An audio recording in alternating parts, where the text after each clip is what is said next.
Oh, the master builder is forcing us to build a cottage again. Today we're talking about tiny towns and 5 reasons why you might like to play it.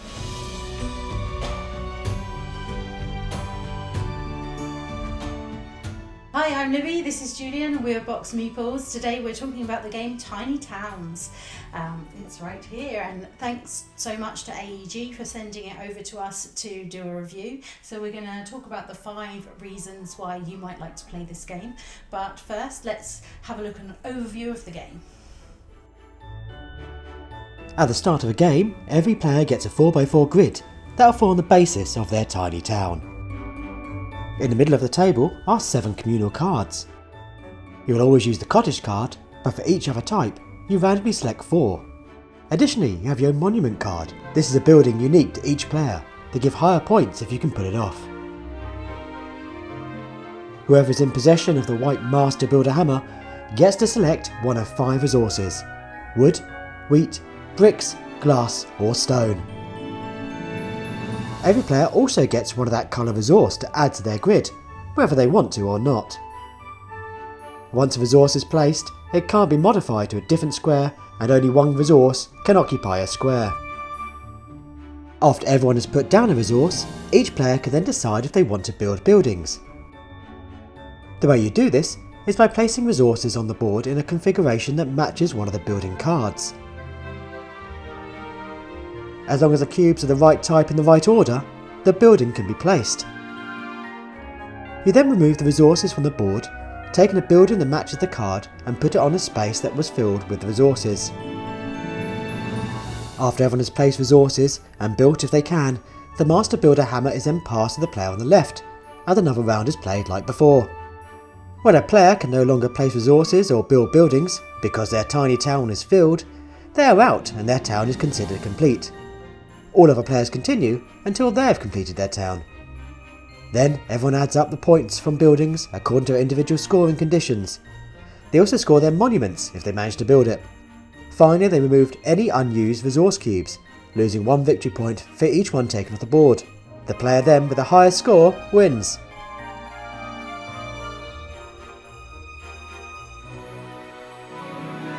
So that's the building blocks of the game, but what 5 reasons do we think that you might want to look further into this game?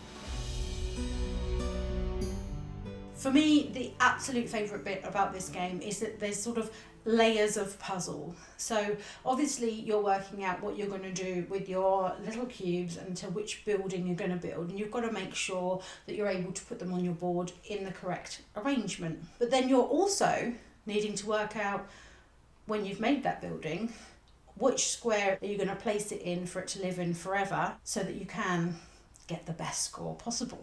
I mean, the 5x5 grid at the beginning seems quite big when you're only playing one tiny cube at a time, but it's amazing how quickly that starts filling up. Oh, and the hugely. last thing you want to do is block off a section, or even worse still, overlap with where you're going to build another building, because then you suddenly have a load of cubes in places you don't really want them to be. So yeah, Exactly. It's that twofold. First of all, fitting in the building where you need to go, and then once you start building it, making sure it ends up in the final position. That really, that's the brain burner in this game. And still leaving enough spaces left that you're able to still put in the buildings after you've placed it around it, and that you're not then leaving the odd square here and there where you're never going to be able to put a building in because it's just sort of this one odd square that doesn't make anything, so that you've then got that extra layer of what's coming ahead of you. And of course that's all scuppered by what everyone else is choosing to pick, and you've kind of then have to have a couple of buildings on the go. You're hoping that people will pick your sort of dumping ground building, things that will go into that alongside the one that you're sort of mainly trying to do and achieve with your choices, or hopefully other people will pick things that will go with that. So it's not just one building that you're dealing with, it's a couple of buildings, and it's this sort of 3-layered thinking in terms of placement to maximise points.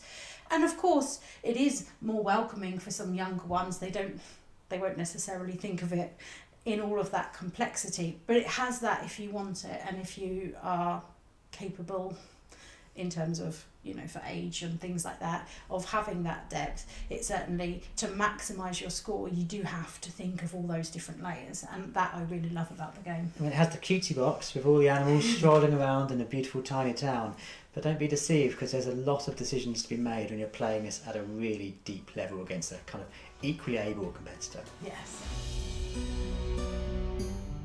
Now, the box of Tiny Town says it can be played up to 6 people, but we found it gets really juicy and competitive when you play it at just 2, and you find that confrontation bubbles to the surface and you want to get really mean and just scupper someone else's tiny town. There's lots of games we play where these styles of games where you're placing tiles and you're only really concerned about what's happening on your board.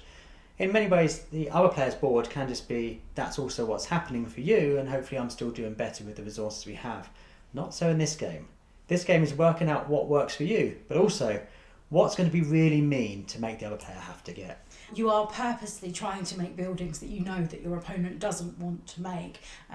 In the same way that in a larger player count, I think it's more likely that there's going to be cubes coming up that you don't want. So you have to manage that, but it's just as competitive, shall we say, between two, because it's easier to try to foil your opponent than sort of focus on what you want. Yeah, it can get very aggressive for this cute game where you go, I know you definitely don't want blue. You don't want any glass now. Guess what I need? And guess what you're going to have, whether you want it or not. Deal with that, squirrel. As you might have gathered from the overview, different buildings really do vary the game. You're always going to have the core set. Everyone's going to have cottages.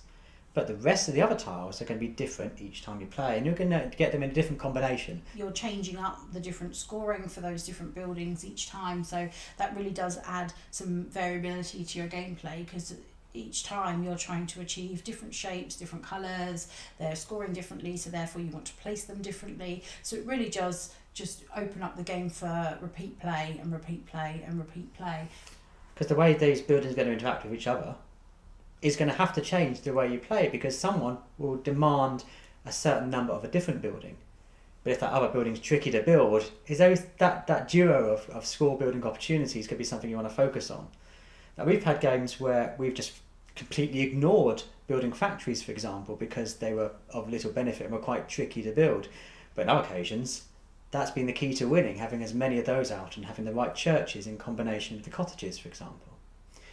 Now, when you multiply the amount of players that are going to be happening, this game plays up to 6. It does, which is great. I absolutely love a game that has that higher player count, because it just adds so much options to be able to get it to play to the table with different people, and particularly a game like this, which I think is a bit of an all-rounder, does suit a lot of different age groups and a lot of different gaming abilities. It's great to be able to have that as an option to come to the table with anyone. Because when you're playing with 6, it's going to be 5 turns before you actually get to dictate which building material you're going to use. And that's a lot of cubes to put on your map before you're getting, potentially not getting the thing that you want until that point in time, and having to plan around still leaving the space for the building that you desperately want. Don't go thinking, it's okay, I'll just copy him over there, he's really good at the games, because the big thing that changes the variability in this game are those monuments. The individual monuments are great. Now, you start with them face down, so no one knows who's got what and what they're trying to do. So I really love that point in the game at the beginning where you're thinking, what do they want glass for? What are they trying to build? And you're trying to sort of second guess what kind of monument they might have and what abilities it might then bring them, and where they're thinking about placing that, or is it that they're just trying to build a cottage? You don't know. But there's so many different individual monuments within the game, and everyone has that special one which they can, once they've achieved it, they obviously turn it over and it will give them that special power throughout the game. And that just adds so much, and it just means that everyone's board is always going to be that little bit different, because you've always got one building that's completely different to anyone else around the table. And that's presuming, of course, you actually want to build this monument because they are Yes. tricky to build. Yes. You need, particularly bigger player counts, you need almost a perfect storm of cubes to be able to build these things in a very specific space because they take up quite a lot of the 5x5 grid. So sometimes, is it even worth bothering with these monuments? And that's a bit where the mind games come in. You're trying to work out, well, are you choosing this bizarre selection of building materials just so you can do your monuments? And if you are, is it something I want to be a part of? Yeah, I don't think, personally, I want to let my opponent have their monument without me having mine as well, or at least attempting it. So, yeah, I love that element of the game. A big draw to many board game players nowadays is, can I actually play this game alone? There's been a big surge in a kind of appreciation for solo games. And you wouldn't believe it based on the amount we're talking about interaction with other players, but Tiny Towns works incredibly well as a kind of solitaire game. Yes. In the rulebook, it actually gives you some solitaire rules, but it also gives you hall rules, and these work exceptionally well when you're playing with one player. Now the idea is you draw one card that tells you what building material you have to use. You then draw another card that tells you what building material you have to use. And then you get to choose one of yourself.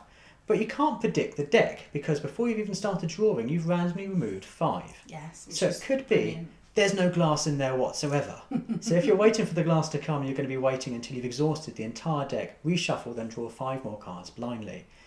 It doesn't necessarily feel the same game as it does when you're playing against other people, but it does feel incredibly taxing and thoughtful. It works incredibly well as a solitaire game.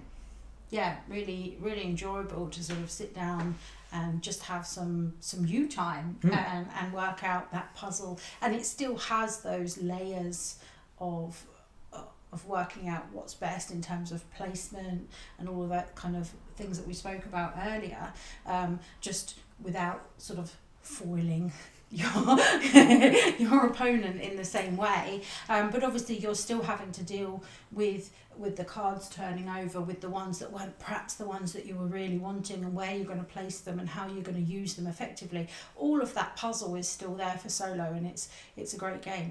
And we have yet to mention the lovely little buildings. So they are always a joy to look at as well. It looks really lovely on the table, just having these little dotted buildings around, and they're not huge. So if you did want to take this away and play either, against many or just for yourself, that packs up quite neatly, quite small in a box. So it's worth considering even as a game you can take with you on the go, a travel kind of game. So it works on so many levels, this little crafty little tiny town.